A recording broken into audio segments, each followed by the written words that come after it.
નમસ્કાર વિદ્યાર્થી મિત્રો, પ્રેક્ટિસ વર્ગમાં ચોથું ચેપ્ટર માહિતીનું નિયમન અને રજૂઆત છે.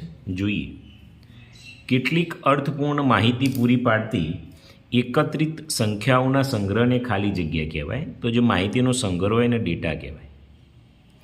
ખાલી જગ્યામાં ડેટાને વસ્તુઓના ચિત્રો દ્વારા દર્શાવવામાં આવે છે. તો ચિત્રો હોય એટલે એના ઉપરથી એક શબ્દ છે ચિત્રાલેખ કહેવાય. ઓકે, લંબાલેખમાં રહેલી સ્તંભની લંબાઈ અથવા ઊંચાઈ જે તે માહિતીની ખાલી જગ્યા દર્શાવે છે, તો એને આવૃત્તિ કહેવાય. જ્યારે લંબાલેખમાં માહિતીને કલાત્મક દ્રશ્ય છબીઓ દ્વારા દર્શાવવામાં આવે ત્યારે તેને ખાલી જગ્યા કહેવાય. તો માહિતી ગ્રાફિક્સ કહેવાય. માહિતી ગ્રાફિક્સ કહેવાય. ખાલી જગ્યાએ મૂલ્યો, માપ કે અવલોકનોની ગણતરીઓ દર્શાવે છે, તો શું આવશે? આવૃત્તિઓ કહેવાય. સરળ વિશ્લેષણ માટે ખાલી જગ્યાના ઉપયોગ વડે ડેટાને કોષ્ટક સ્વરૂપમાં ગોઠવી શકાય. તો કોષ્ટક બનાવીને આવૃત્તિ ચિહ્ન કહેવાય.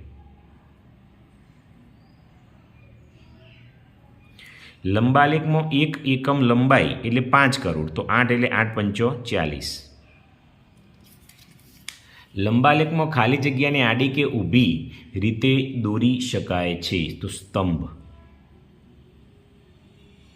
લંબાલેખમાં ખાલી જગ્યા પહોળાઈના સ્તંભોને આડી કે ઊભી રીતે તેમની વચ્ચે ખાલી જગ્યા રાખીને દોરી શકાય છે, તો ચોક્કસ પહોળાઈના સ્તંભોને આડી કે ઊભી રીતે તેમની વચ્ચે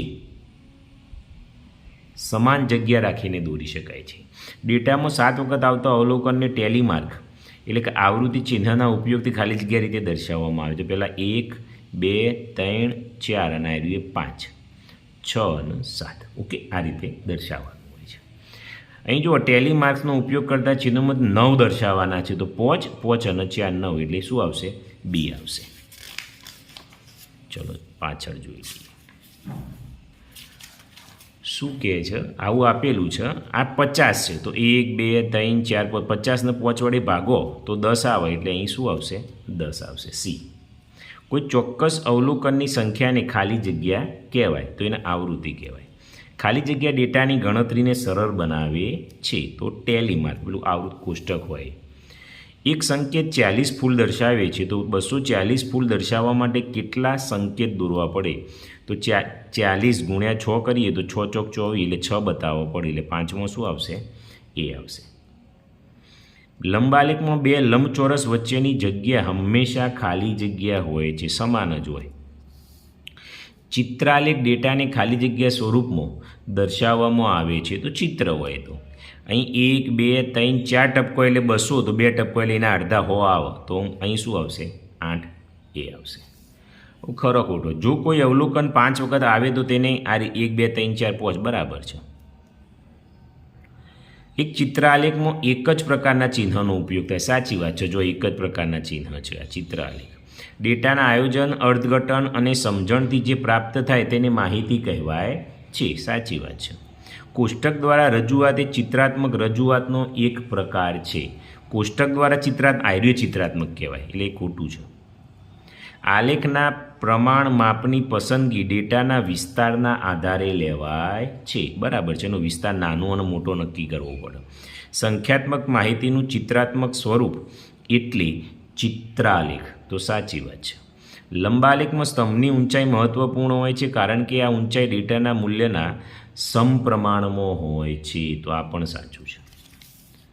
ચિત્રાલેખની સરખામણીમાં લંબાલેખ ડેટા રજૂઆત માટે વધુ સારી પદ્ધતિ છે, તો લંબાલેખ સારો. લંબાલેખમાં દરેક સ્તંભ સંખ્યાની માહિતીનું ફક્ત એક જ મૂલ્ય ધરાવે છે, તો આ એ સાચું.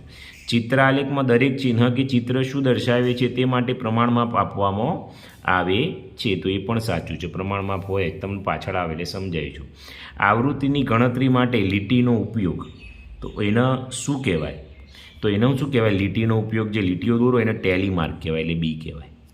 ડેટાના ચિત્રોના સ્વરૂપમાં દર્શાવવો, તો એને શું કહેવાય? ચિત્રાલેખ. ચિત્ર આવે એટલે ચિત્રાલેખ. સમાચાર પત્રમાંથી એકત્રિત કરવામાં આવતી માહિતી, તો એનો ગૌણ ડેટા કહેવાય. એ છો.